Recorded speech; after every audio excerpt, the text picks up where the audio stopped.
নমস্কার। জয় মা কৃষ্ণকালীর জয়, জয় মা কৃষ্ণকালীর জয়। তো আমি আপনাদের একটা ভিডিও আপলোড করেছিলাম, মানে ভিডিও আমি দিয়েছিলাম আপনাদের। তো ভিডিওটা এতটা সুন্দর রেসপন্স এসছে, আর ভিডিওতে এত সুন্দর সুন্দর আমাকে কমেন্ট করেছে যে আমি নতুন ভিডিও বানাতে বাধ্য হলাম। তো প্রথমে যখন আমি ভিডিও বানাচ্ছিলাম তখন নেগেটিভ কমেন্ট আমাকে প্রচণ্ড হারে করছিল।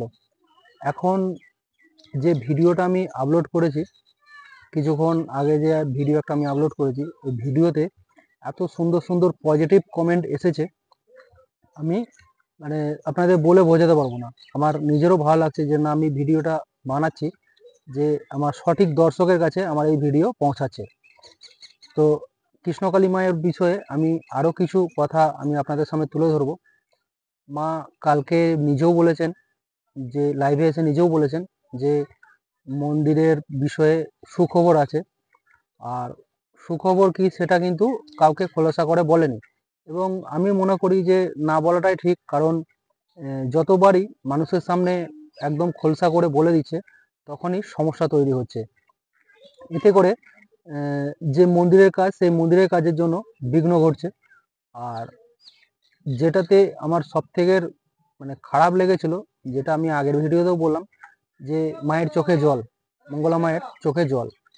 মঙ্গলা মা লাইভে এসে যখন কাঁদছে, আমার লাইভটা দেখে নিজেরও কেমন একটা বিবেকে লাগছিল, এবং সঙ্গে সঙ্গে মনে হচ্ছিল যে নিজেরও চোখে এবার জল চলে আসবে। কারণ মা যেটুকু করেন, বা আমি যেটুকু মনে হয়, আজকে হাজার হাজার ভক্ত, হাজার হাজার তার ছেলে মেয়ে সন্তান যেটা বলা হয়, তা তারা শুধু মঙ্গলা মায়ের ওপর চেয়ে বসে আছে যে কখন কি মা খবর দেবেন, এবং ইউটিউবারদের কাছ থেকে কি খবর আসে।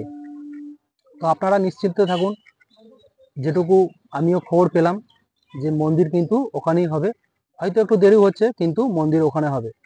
আর মঙ্গলা মায়ের কাছে যদি আমার এই ভিডিওটা পৌঁছায়, তো মায়ের কাছে আমার একটা অনুরোধ থাকবে, মা নিজে যেন কখনো লাইভে এসে না কাঁদেন। কারণ মায়ের ওপর ভরসা করে বহু মানুষ আস্থা নিয়ে বসে আছেন যে কিছু হয়তো ভালো সুখবর নিয়ে আসবেন। এর জন্যে বহু মানুষ, বহু যাত্রী, আমি এখানে আমার এই চত্বরতেও কিছু যাত্রীদের সঙ্গে কথা বলেছিলাম। আমার সঙ্গে ট্রেনে পরিচয় হয়েছিল কয়েকজন যাত্রী, তাদের সঙ্গে কথা বলেছিলাম। তাদের সঙ্গে কথা বলেও আমি যেটা বুঝলাম, যে কৃষ্ণকালী মায়ের ওপর এতটাই তাদের ভরসা, এবং তারা গিয়ে যে এতটা উপকার পেয়েছে, আমাকে বলছিল যে মায়ের নাম জপ করে অনেকের মানে খুবই শরীরের অবস্থা খারাপ ছিল, খুব শরীরের অবস্থা খারাপ ছিল। তো কৃষ্ণকালী মায়ের নাম জপ করতে কিছুদিনের মধ্যে সেই জিনিসটা ঠিক হয়ে গেছে। এবং তারা আমাকে বলছে যে ভাই, তোমার কাছে যদি নতুন কোনো খবর থাকে, যদি কোনো জায়গায় বসে, নতুন কোনো জায়গা যদি মানে রেডি হয়, তবে আমাকে কিন্তু অবশ্যই জানিও। আমি সেই সমস্ত যাত্রীদের উদ্দেশ্যে বলছি, এবং যারা বাইরে থেকে না জেনে বুঝে হঠাৎ চলে আসছেন, তাদের ঘরেও আমি বলছি, আপনারা দয়া করে এইভাবে না বুঝে না জেনে, এরকমভাবে কোনো ইনফরমেশন না নিয়ে আপনারা কিন্তু আসবেন না। এলেও এখনও ওই মন্দিরের থেকে আপনাকে ঘুরে যেতে হবে, যেহেতু মা ধরুন ওখানে বসছে না, এবং মন্দিরের কাজ এখনও কিন্তু সম্পূর্ণ হয়নি, যার কারণে আপনাদের কিন্তু ঘুরে যেতে হচ্ছে। আমার ভিডিওর মধ্যে কমেন্টেও এসেছে, আমার নিজেরও খুব খারাপ লাগছিল। এবং যারা এই যাত্রী, যে সমস্ত যাত্রী আসছে, একটা পেশেন্ট নিয়ে আসছে, সেই সমস্ত যাত্রীদেরও আমার নিজেরও মানে শুনে আমার খুব খারাপ লাগছে, যে একটা অত কষ্ট করে গাড়ি ভাড়া করে যাত্রীদের নিয়ে আসছেন, সেইখানে এসে কোনো কাজ হচ্ছে না। তবে তাদের উদ্দেশ্যে বলবো, আপনারা অবশ্যই ভিডিওগুলো ওয়াচ করবেন, এবং শুধু আমার ভিডিও ওয়াচ করতে হবে এমনটা কিন্তু কোনো ব্যাপার নেই।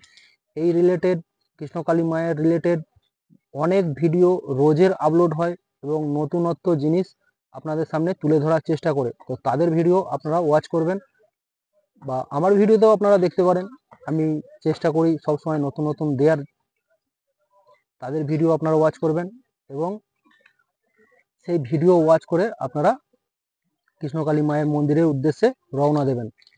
তো এই পর্যন্ত আমার এই ভিডিও ছিল, এবং যারা আমার ভিডিওর মধ্যে সুন্দর সুন্দর কমেন্ট করেছো তাদের আমার অসংখ্য ধন্যবাদ।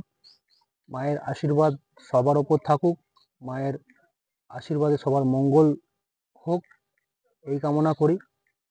এই বলে আমি আমার এই ভিডিওটি শেষ করলাম। যদি আমার এই